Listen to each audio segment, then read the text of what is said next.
આજે ચૈત્ર વદ એકમ છે, બુધવાર છે, 24/4/2024 વર્ષ છે.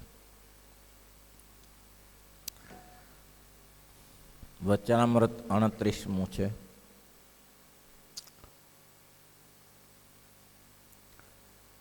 તે સમયે શ્રીજી મહારાજ સર્વે હરિભક્તો સામું જોઈને ઝાઝીવાર વિચારી રહ્યા અને પછી એમ બોલ્યા, આજે સાંભળો, એક વાત કરીએ. સત્સંગી હોય તેને જ્યારથી પોતાને સત્સંગ થયો હોય ત્યારે પોતાના મનનો તપાસ કરવો. આમાં બધાય આવી જાય, સંતોય આવી જાય અને ભક્તોય આવી જાય, બધા આવી જાય. આ નામાનું વચનામૃત કહેવાય છે. મહારાજ કે જેનું નામું પરફેક્ટ હોય તેની પેઢીને કોઈ દિવસ ખામી ના આવે. નામું જેનું કાચું હોય તેની પેઢી લાંબી ટકી ના શકે. વણિકનું દ્રષ્ટાંત આગળ આપ્યું કે જેમ વાણિયાની પેઢીમાં દરરોજનું નામું કરતો હોય અને દરરોજનો આવક જાવકનો હિસાબ પૂરો કરતો હોય, એને કોઈ દિવસ તકલીફ ન પડે.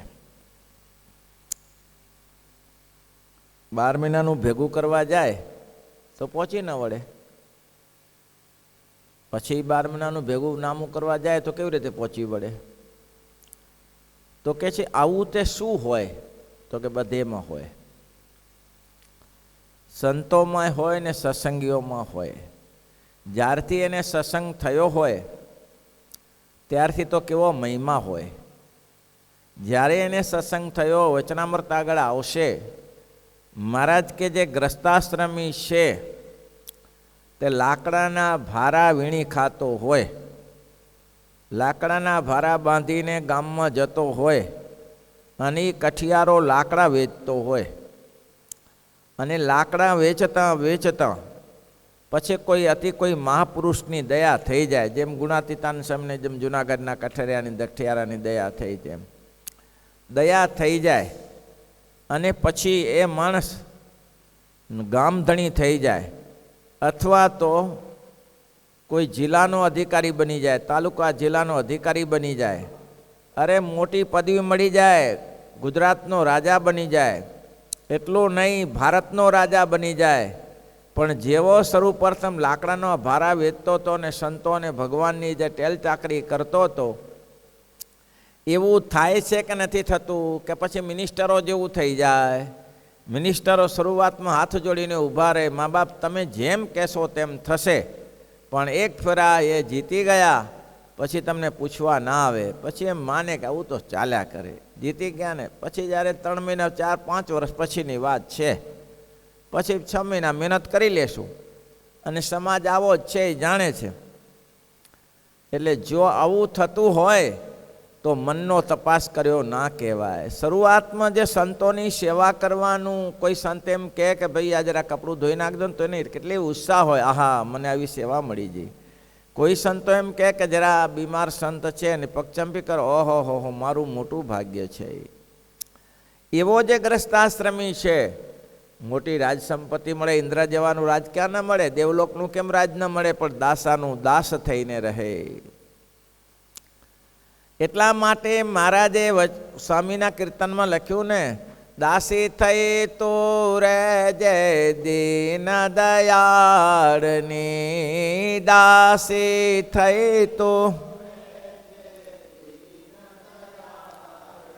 એની ચીટેલ મળે તો મને મોટા ભાગ્ય જો, ની ચીટેલ મળે તો ઓ ભવ બ્રહ્માદિકને નિશ્ચય મળતી નથી. ભવ બ્રહ્મ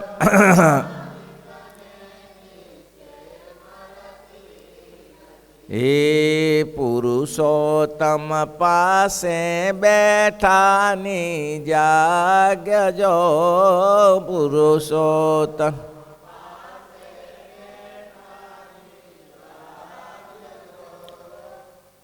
પુરુષોત્તમ ભગવાનની પાસે બેસવાની જાગ નથી મળતી. આપણે આ બહુ સમરમયો છે. ભગવાન આપણું મન આપ્યું છે કે સત્સંગમાં બેસી શકીએ છીએ આપણે. તો આ મનનો તપાસ કે હું ક્યાં હતો અને ક્યાં પહોંચી ગયો? મને સમૃદ્ધિ મળી પણ ઓરિજિનાલિટી મારી ખલાસ થઈ ગઈ. સત્સંગી છું પણ સત્સંગમાં ને સત્સંગમાં ઘસારો લાગી ગયો. જેતપુરના શ્રી હરિદાસ સ્વામી કહેતા, આપણે દર્શન કરેલા એના, આ બધા સંતો એના જ છે. એ કહેતા સત્સંગ બહુ વધ્યો ભાઈ પણ આછો થઈ ગયો.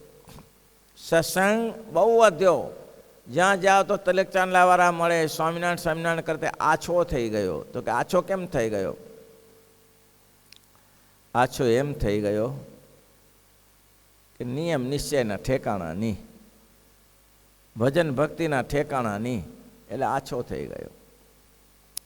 તનયાભિમાન તજે પૂર્ણ સુખ પામીએ, તમનય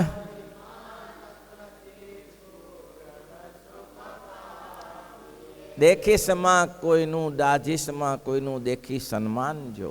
બીજાનું સન્માન થતું તો રાજી થા, બહુ સરસ લાયકાત છે. આને મનનો તપાસ કર્યો કહેવાય. પછી મહારાજે સંતોની વાત કરી કે સત્સંગી સંત કોણ સાચા? શરૂઆતમાં આવે સત્સંગમાં ભગત તરીકે હોય, દોડાદોડી કરીને સેવા કરે, આ સેવા કરે, તે સેવા કરે. પછી ભગવાનની કૃપાથી સંતોની કૃપા થાય, મોટા સંતોની કૃપા થાય ને દીક્ષા લીધી, સાધુ થયા. સાધુ થયા પછી વિચારે કે હમ ભી સાધુ, યે ભી સાધુ. સાધુ તો એ છે ને હું એ સાધુ છું ને, તો મારે આ દોડા કરવાની ચ જરૂર છે? પણ ઓલો મહિમા ચાલ્યો ગયો, જે દોડાદોડી કરવાની, સેવા કરવાની, ઝડપવાની, શેડા ઝડપવાની હતી, ચાલી ગઈ. મનનો તપાસ નથી, હું કોણ છું? મોટા સંતો કહેતા કે ભાઈ કોઈ એમ કહે કે આ સંતને પાણી પાઈ દો, તો કે મારે થોડું કામ છે ભણવાનું. તો કે એટલે આ મૂર્ખ, જંગલમાં લોકો પાણી પાય છે, આ આવો અવસર મળ્યો છે સંતોને પાણી પાવાનો, જમાડવાનો. નહીં તો ઘરે હતો ભેંસોને બળદોને પાણી પાવાનું તારા ભાગ્યમાં હતું. ઘરે હોય તો ભેંસોને ને ગાયોને ને બળદોને પાણી પાવા જેવું, એની કરી આ તો કેવી જગ્યાએ આવી ગયો, એ તમારો તપાસ કરો. ધર્મતનદાસ સ્વામી કહેતા, છોકરાઓ જ્યારે મગજની લાડુડીઓ તૈયાર થાય પછી બહેનોના મંદિરમાંથી પુરુષોના મંદિરમાં, સંતોના મંદિરમાં આવે અને પછી લાડુડી બધી નીચે બધું સાફ કરી નાખ્યું, તપલામાં ભરે, પણ કોઈક લાડુડીઓ ઉડી જાય, નીચે પડી જાય, પણ લઈ લે, ચોખ્ખું જોઈએ બધું. ત્યારે એક દિવસે સ્વામીએ કહ્યું, છોકરું જુઓ તો ખરા, તમારું ભાગ્ય તો ઢેખાડામાં હતું, બળદની પાછળ ઢેખાડામાં તમારું ભાગ્ય હતું, પણ તમારું ઉપર મોટા સંતોની ભગવાનની કૃપા થઈ જતી, આ લાડુની વચ્ચે તમારું ભાગ્ય આવી ગયું. તમારું ભાગ્ય તો ઢેખાડામાં હતું, બળદિયાની પાછળ હતું, પણ કોઈ મોટા પુરુષની દયા થઈ જાય તો કામ થઈ જાય. પણ પછી થાય છે એવું, નીચું કાંધ કરીને નમતો નથી રે, નીચું કાંધ, હે નીચું કાંધ કરીને નમતો નથી રે, નીચું કાંધ, હે એવું સાધુ સંગાથે અભિમાન તેમાં ભૂલી ગયો ભગવાનને રે. એવું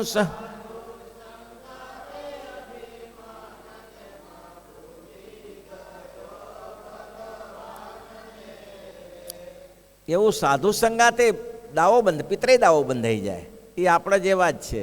સત્સંગમાં પિતરાઈ દાવો કોઈ દિવસ ન થવો જોઈએ.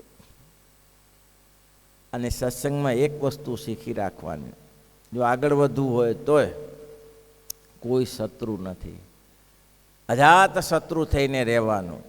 મારો કોઈ શત્રુ નથી, જે કંઈ તકલીફ છે એ મારા દોષને કારણે જ છે. મારો શત્રુ કોણ હોઈ શકે? આવું બસ અજાત શત્રુ થઈને. મહારાજ કે યુધિષ્ઠિરના શત્રુઓ ઘણા હતા, પણ યુધિષ્ઠિર કોઈના શત્રુ ન હતા. યુધિષ્ઠિર એમ કહેતા હતા કે આપણો કોઈ શત્રુ નથી ને અજાત વેરી કહેવાના, કોઈ દિવસ એને વેર ન થયું. તેમાં સત્સંગમાં આવડો મોટો સત્સંગ છે, કોઈની દૈહિક ક્રિયા જોઈ, કોઈએ તમારું અપમાન કર્યું, તમને પરેશાન કર્યા, પણ તમે વિચારી ન લેતા એમ કે મને હેરાન કરે. તમે એવું વિચારવું જોઈએ, અલ્યા ભાઈ હું ઘરે પડ્યો રહેતો હતો, અને ઢોરા ચારતો હતો, ભેંસો ચારતો હતો, ગાયો ભેંસો ચારતો હતો, એના કરતાં તો શું તારે આ ખોટું છે? એ ઘરે પડ્યા રહેતા હતા ત્યારે તો ઘરે હઈએ તો સ્ત્રી પોતાની અપમાન ન કરે, છોકરા અપમાન ન કરે, તો એને સ્નાન કરવાનું સારું લાગે છે. બાકી આ સંતો ધનેશ્રીના ત્યાગી ઘરબાર છોડીને અહીંયા આવ્યા છે, એનો કોઈ બાપ નથી, કોઈ મા નથી. આ સંતોને ભગવાન જ એના મા બાપ છે. આટલું જ એને બલિદાન આપ્યું છે. એની સ્વાભાવિક ક્રિયાઓ જો કે એને કેમ તમને આમ તકલીફ થઈ જાય, એમ થાય આ આવો છે તેવો છે, કેમ થાય છે? ક્યારે ન થવું જોઈએ. નિર્ગુણ સંગની શુદ્ધિ, નિર્ગુણ બુદ્ધિ. આ સૂત્ર યાદ રાખ. સંગની શુદ્ધિ પણ નિર્દોષ બુદ્ધિ રાખવાની, કોઈને વિશે દોષિત બુદ્ધિ નહીં કરવાની કે આવો છે તેવો છે. દરેકના સ્વભાવ હોય ભાઈ, સ્વભાવ દરેક લઈને જ્યાં છે. બહુ ભૂંડું થઈ જાય, બહુ ભૂંડું થઈ જાય. આપની અંદર કારિયાણીમાં શ્રીજી મહારાજ સભા કરીને બેઠેલા અને વીરદાસ પટેલ દર્શને આવ્યા. વીરદાસ પટેલ દર્શને આવ્યા, સારા સત્સંગી, ગામના મુખી, ખેતી મોટી, એટલે ઘરે કામ ભરાવાનું ભૂલી ગયા. એટલે વીરદાસ દર્શન કરવા માટે આવ્યા. તેનો ભાજીઓ એટલે એનો સેવક, કામ ખેતી કરનારો, એ દોડતો દોડતો આવ્યો કે બાપા બાપા, તો કે હા, કયા ખેતરમાં સાતી લઈ જવી છે? તો કે પૂર્વમાં જે 200 વીઘાનું ખેતર છે ને એમાં શાંતિ લઈ જજે. પછી શું બોલ્યા? જોજે હું, જોજે પાછું, તું એમાં શાંતિ લઈ જાય ને 31મો ચાન્સ આવશે, લગભગ 10નો ટાઈમ થશે, અને 31મો ચાન્સ થાય ત્યારે 31 ડગલા ચાલે ને ત્યારે બૂંદ ઠૂઠું આવશે. બૂંદ ઠૂઠા સમજો છો? બૂંદ ઠૂઠા ઝાડ કાપી નાખ્યા હોય અને નીચે ખજૂરિયા રહી ગયા હોય, નીચે થળિયા રહી ગયા હોય, જમીનમાં ઊંડા રહી ગયા હોય. હવે હળ ચલાવવું હોય, હળ તો સમજીએ છે ને બધા આપણે, હળ ચલાવવાનું, ખેતી ખેડવાની હોય તો બૂંદ ઠૂઠા નડે. એટલે કે તું જોજે હો પાછો, તું 31 ડગલા ચાલીશ એટલે એક બૂંદ ઠૂઠું આવશે. પછી તું 20 ડગલા 20 ચાન્સ કરીશ એટલે 51મા ચાન્સમાં પાછું બૂંદ ઠૂઠું આવશે. પછી તું પાછા 27 ડગલા ભરી 27 ચાન્સ કરીશ ત્યારે 52મા ચાન્સમાં બૂંદ ઠૂઠું આવશે. બોલો, શ્રીજી મહારાજ કે આ વરીશું. એ પદે ભાજીઓ તો ચાલ્યો ગયો. એટલે વીરદાસને બોલાય. વીરદાસ શું વાત કરતા? નહીં બાપજી, અમારા ખેતરનું બધું હું ઘરે કહેવાનું ભૂલી ગયો. એટલે બાજીઓ અહીંયા પૂછે, પણ એ શું હતું? મહારાજ કે એ વાત એમ હતી કે તમારા ખેતીનું કામ છે. આમાં ખેતરમાં શું હોય મહારાજ, આપણે ઝાડ કાપી નાખીએ પછી જમીનમાં ઠૂંઠા રહી જાય. તે પછી એટલા માટે મેં ભલામણ કરી કે જોજે, તું હળ ચલાવે પણ ત્યાં ધ્યાન રાખજે, મેં પથરા મૂકી રાખ્યા છે, પણ ભૂલ ના કરતો. અને જો ભૂલ કરીશ તો હાથી જશે, તૂટી જશે, અને કાં તો બળદનું કાંધ જશે, તો નુકસાન મોટું પડશે. મહારાજ કે એમ? તો કે હા. આખી સભાને કહ્યું, સભા સાંભળો છો?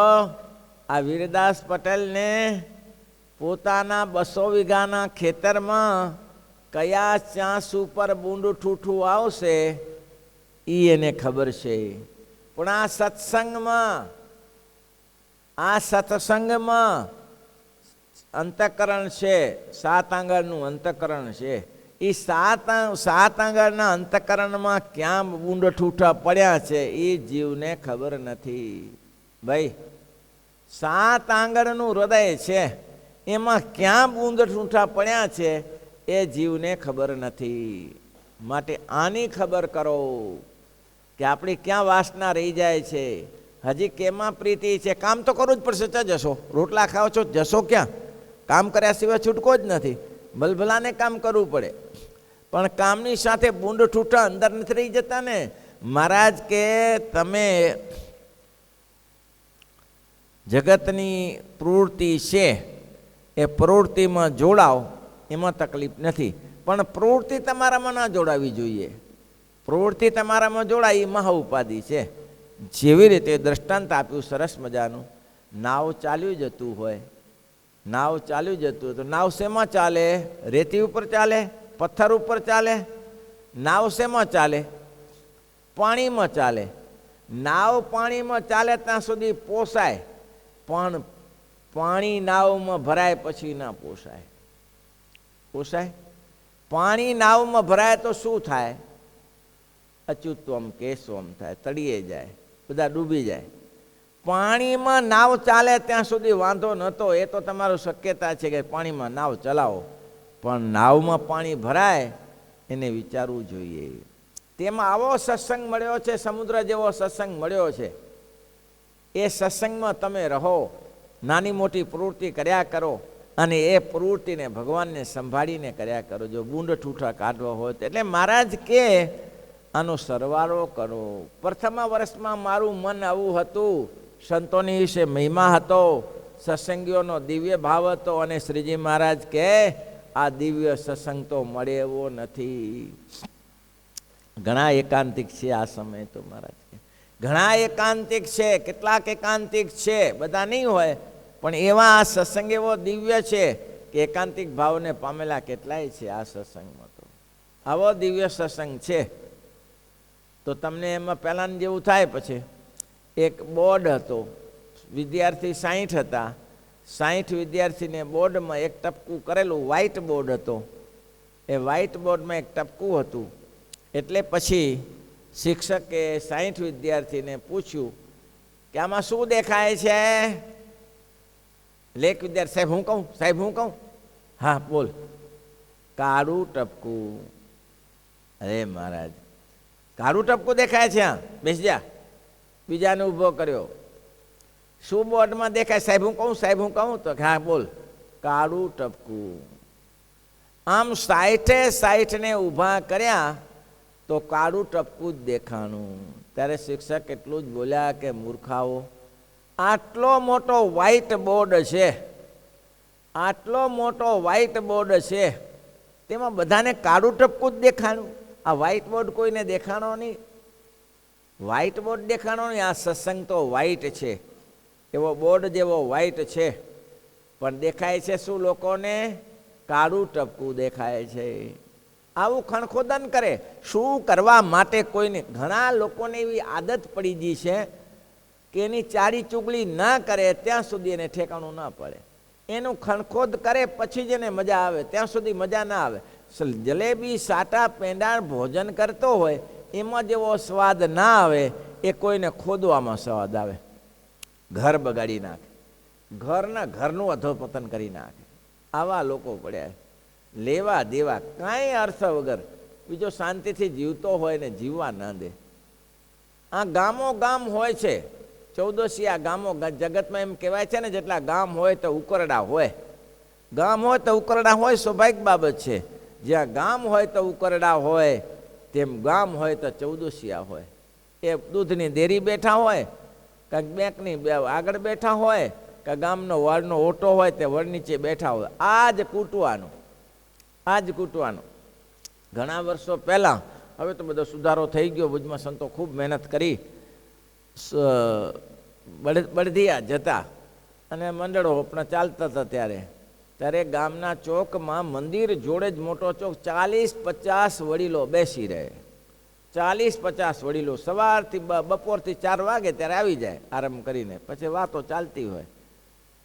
અંદર સભા થાય, 200 છોકરા ભેગા થાય, નાના બાળકો થાય ને જુવાનો થાય, ભેગા થાય.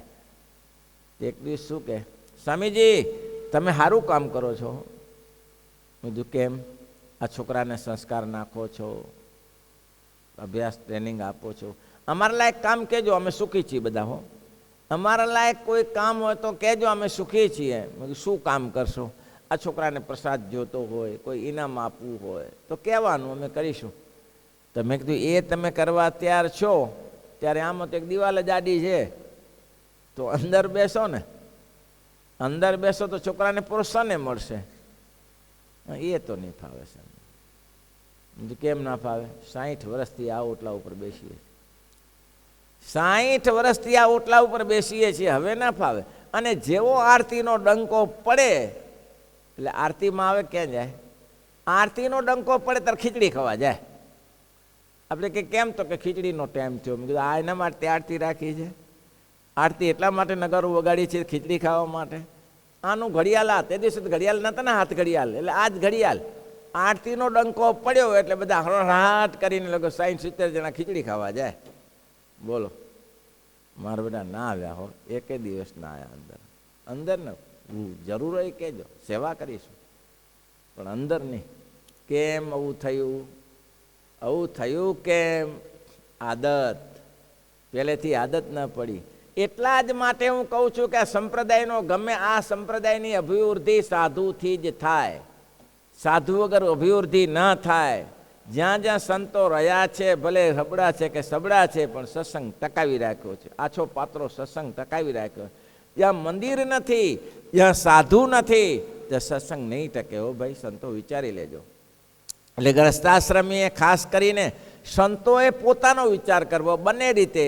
મહારાજ કે સંતે પોતાનો વિચાર કરવો કે હું પહેલાંના વર્ષમાં ક્યાં હતો, મારી કેવી બુદ્ધિ હતી, હું કેવી સેવા કરતો હતો, પછી હું ભણ્યો ગણ્યો, આ સત્સંગમાં આગળ આવ્યો, પછી મને એવી સેવાની વૃત્તિ છે કે નથી, મને સંત પ્રત્યે દિવ્ય ભાવ જણાય છે કે નથી જણાતો.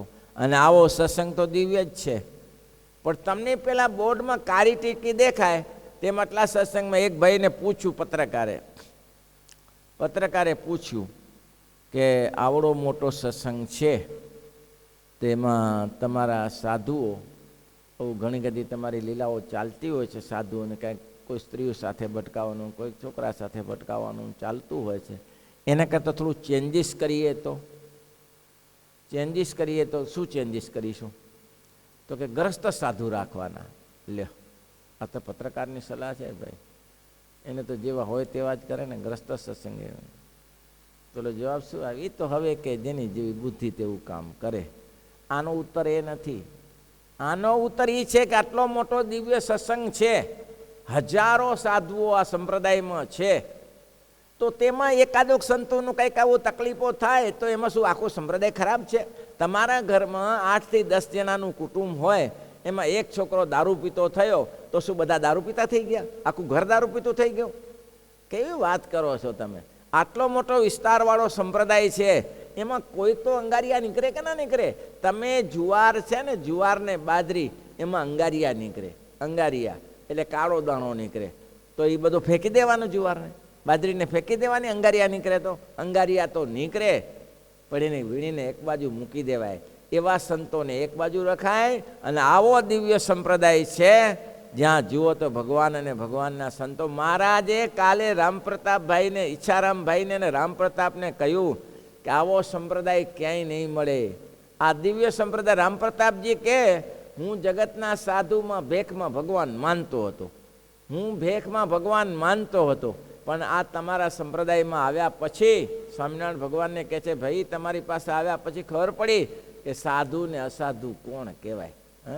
હું એમ માનતો તો એ હુકો પીએ તો મને શું વાંધો, એ ભાંગ પીએ તો મને શું વાંધો, એ ભલે પીતા, ભેખમાં ભગવાન હોય.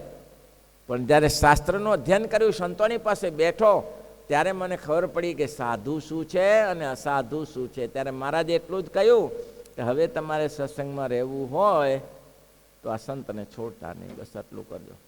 તમારે સત્સંગમાં રહેવું હોય તો સંતોને પકડીને રહેજો. આ સંતો અક્ષરધામમાં લઈ જવા માટે જ અહીંયા બેઠા છે. મારે કે અમે સંતોનું માનીએ છીએ, અમે સંતોને પૂછીને કામ. ભગવાન પુરુષોત્તમ નારાયણ અક્ષરાધિપતિ છે, છતાંય અમે સંતોને. એટલા માટે આ નામાનું વચનામૃત છે, બહુ રૂડું રૂપાળું વચનામૃત છે. સંતો ઘર ઘર સુધી પહોંચે આ વચનામૃત, આપણી વ્યક્તિ પહોંચે કે આપણે ક્યાં છીએ, આપણે શું કરવાનું છે. દીવ માત્રમાં સ્વભાવ પડ્યા છે, એટલું ધ્યાન રાખજો. મારામાં હોય અને તમારામાં સ્વભાવ હોય એ કોઈ જાણે નહીં. તમારા સ્વભાવને બીજો કોણ જાણે? જે બૂંડ ઠૂઠા છે તેને. હવે ખેતરમાં, વીરદાસના ખેતરમાં બાજુવાળા ખેતરવાળાને ક્યાં ખબર હોય કે આમાં કયા ઠૂઠા છે? એ તો વીરદાસને જ ખબર હોય. એને પથ્થર મૂકી રાખેલા કે અહીંયા આ ઠૂઠું આવશે, અહીંયા આ ઠૂઠું આવશે. તેમ આપણા ઠૂઠા આપણે જ ખબર હોય, બીજાને કોને ખબર હોય? આપણે કામ, ક્રોધ, લોભ, મોહ, મત્સર, આશા, તૃષ્ણા, મહારાજે આ ઠૂઠા બતાવ્યા. એ તમને કામ, ક્રોધ, લોભ આદિકના ઠૂઠા તમને જ ખબર હોય કે ક્યાં હારા નડે છે, ક્યાં બળદનું કાન તોડી નાખે એવા છે. બળદનું કાન તોડી નાખે એટલે જન્મ મરણના ચક્કરમાં નાખી દે.